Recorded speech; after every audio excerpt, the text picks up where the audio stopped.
of research is on women and HIV. I particularly look at reproductive health and HIV for women and couples.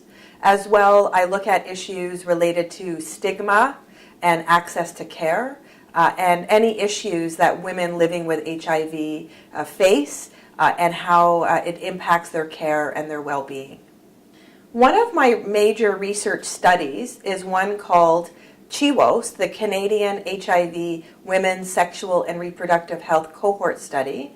It was funded by the Canadian Institutes of Health Research back in 2011, and we were successful just in a renewal in 2015, and it will run until 2020 now, so a full decade of a study.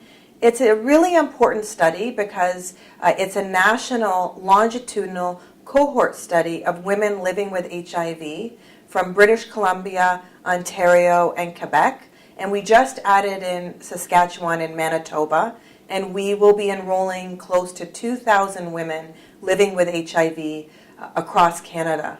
We're looking to define different models of care for these women, and specifically looking at a concept called women-centered HIV care, and whether this kind of care impacts quality of life, depression, well-being, resiliency, as well as looking at a lot of other factors like sexual health, general health, mental health for these women. And we really look forward to capturing this data and seeing how we can improve the health experience and status for these women.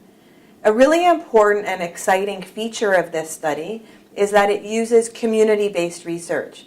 We have involved women living with HIV themselves throughout the entire study, right from the beginning, from the conception of the study. We have trained these women in all parts of research. They're trained in research ethics, they're trained in how to conduct research, how to get a consent form, carry out a questionnaire, analysis.